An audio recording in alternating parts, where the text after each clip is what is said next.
E se alguém que você ama se tornasse outra coisa?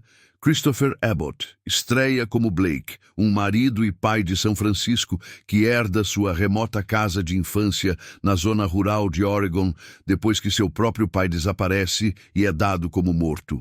Com seu casamento com sua poderosa esposa Charlotte em ruínas, Blake convence Charlotte a fazer uma pausa na cidade e visitar a propriedade com sua filha, Ginger.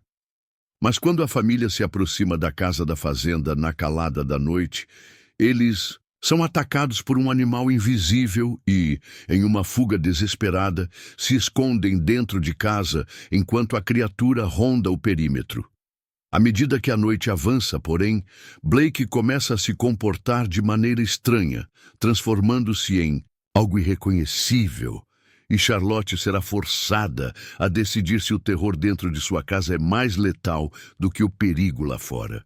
A maldição dos reboots dos clássicos da Universal Pictures é mais ameaçadora do que a provocada pela lua cheia.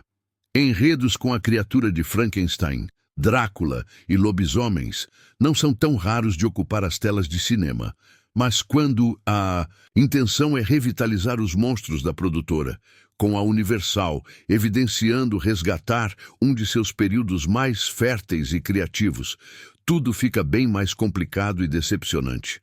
Tom Cruise correndo feito um louco para fugir da destruição.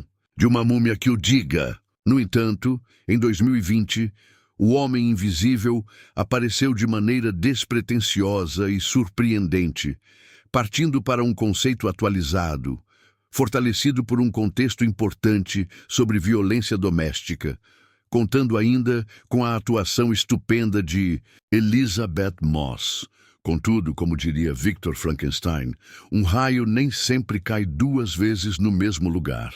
As boas críticas ao filme anterior permitiram que a Universal creditasse Leigh Whannell como diretor de Lobisomem, Wolfman 2025. Um conto atualizado sobre o monstro envolto em seu cenário ideal, uma casa perdida numa mata densa, poucos personagens, sensação intensa de claustrofobia e com toques familiares no enredo de Whannell e Corbett Tuck, deveriam ser os ingredientes necessários à sobrevida do clássico. Não foi bem assim, e o infernauta há de se sentir levemente decepcionado quando os créditos despontarem na tela após pouco mais de 90 minutos. Não é um filme ruim, é importante que se diga, mas é uma produção simples, convencional e sem profundidade, com uma narrativa de monstro slow burn e sem surpresas. Lobisomem está tão distante de O Homem Invisível que praticamente não o vê à frente. Desculpa novamente pelo trocadilho. Um breve letreiro inicial anuncia que uma estranha zoonose parece ter acometido um trilheiro em 1995. Também chamada de febre da colina, ou como os indígenas apelidaram, a face do lobo, essa doença tem movimentado curiosos para Oregon como Grady Lovell Sam Jaeger, um pai disciplinador que está numa casa nas montanhas para caçar cervos e quem sabe confirmar a lenda sobre o homem perdido na mata. Um encontro tenso no prólogo assombra o pequeno Blake, Zach Chandler, para 30 anos depois ter sua própria experiência como pai de família. Em um casamento morno com Charlotte, o agora escritor e pai full-time da pequena Ginger, Matilda, Worth fica sabendo que precisa retornar ao local de infância para recolher pertences de seu dado como morto progenitor. Assim, convence sua esposa a uma viagem que pode ser a oportunidade de resgatar seu casamento em um cenário belíssimo, com a vista para pinheiros e nuvens que circundam montanhas frias. Ao se perderem pelo caminho, no clichê da ausência de sinal dos telefones, eles pedem ajuda a um caçador, Benedict Hardy, que lhes dá alguns toques não levados a sério em produções do gênero. Aliás, o próprio pai de Blake já tinha dado pistas que justificavam sua posição autoritária. Este lugar é lindo, mas também perigoso. Reforçou sobre perdas de coisas importantes e sobre a facilidade de morrer para mostrar ao filho o quanto é preciso cuidar do que você mais valoriza, Blake parece ter compreendido boa parte da mensagem ao brigar com a filha em situação de risco e dizer por diversas vezes que sua missão é protegê-la.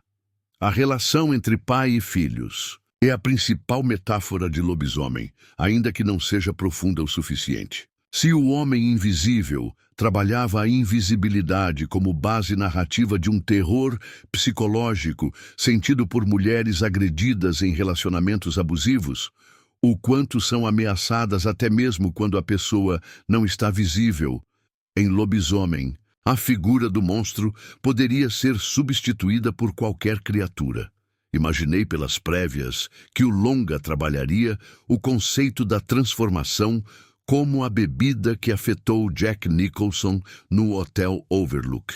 Porém, o longa se constitui de mensagens pouco fortalecidas sobre cuidados necessários, amadurecimento e a figura dos pais na formação e proteção de seus filhos.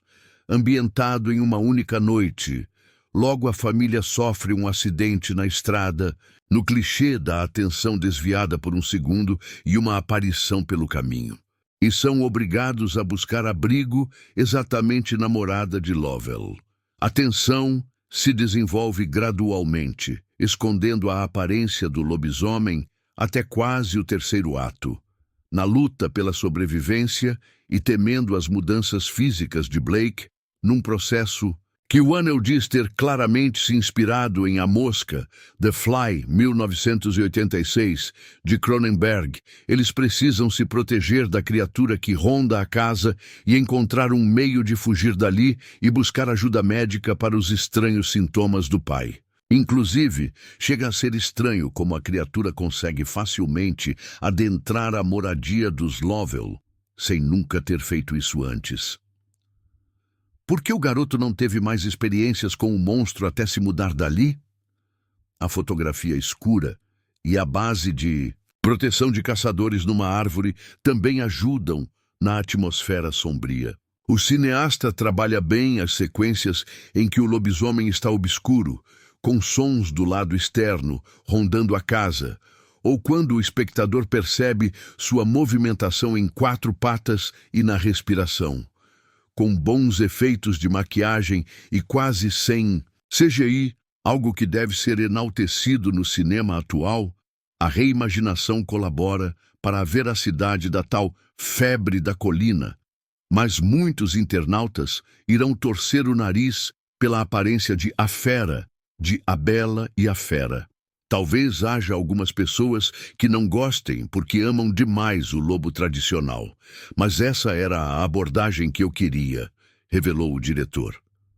Aconteceu o mesmo quando a criatura de Frankenstein passou a assumir uma face não retangular, como no clássico A Maldição de Frankenstein, The Curse of Frankenstein, 1957, com Christopher Lee no papel do monstro. Christopher Abbott, por vezes lembrando fisicamente o ator Paulo Betti, não traz nenhuma interpretação magistral.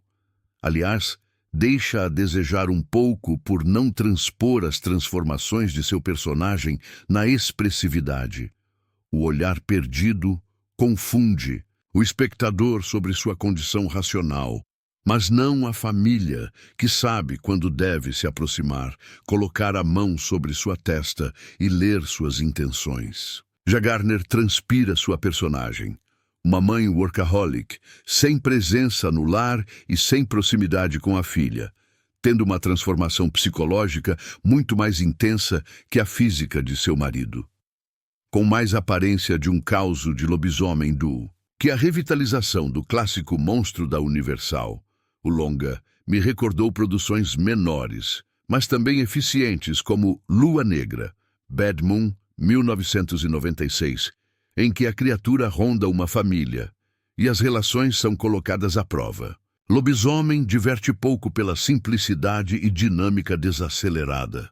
Talvez não seja um filme de cinema ou aquele que você queira ver mais de uma vez, com um grande distanciamento de outras produções que provavelmente ocuparão as preferências de 2025. Curiosidades Leigh Whannell revelou que se inspirou no remake de A Mosca, 1986, de David Cronenberg, quando estava elaborando sua versão dessa história clássica de lobisomem. Ele explicou: o que A Mosca fez que muitos outros filmes de terror, com efeitos práticos da época, não fizeram, foi trazer a tragédia desses efeitos práticos. Não era uma piada em A Mosca. Estava lá para ilustrar alguém que estava morrendo de uma doença. Eu estava tipo, eu tenho que fazer isso. Não se trata de ser engraçado, nojento ou sangrento.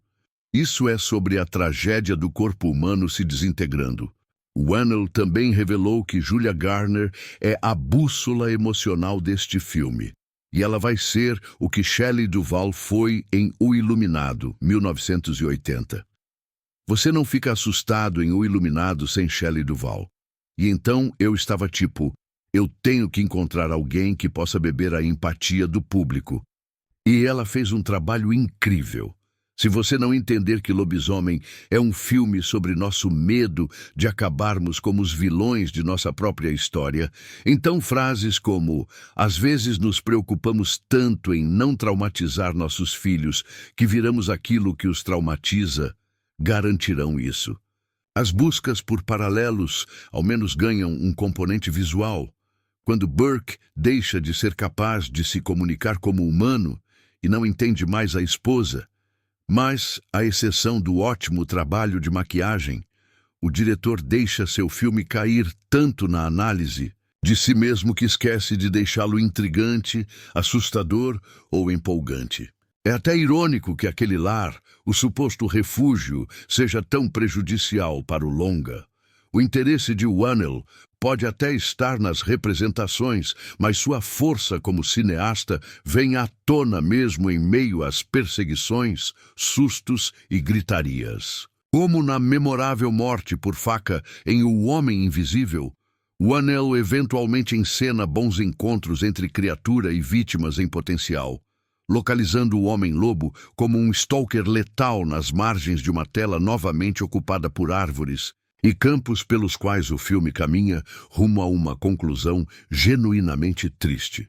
Conforme Burke se perde, Lobisomem aceita sua natureza, ou ao menos não consegue mais escapar dela. Inscreva-se no canal, curta e comente o vídeo. Até a próxima sinopse. Muito obrigado.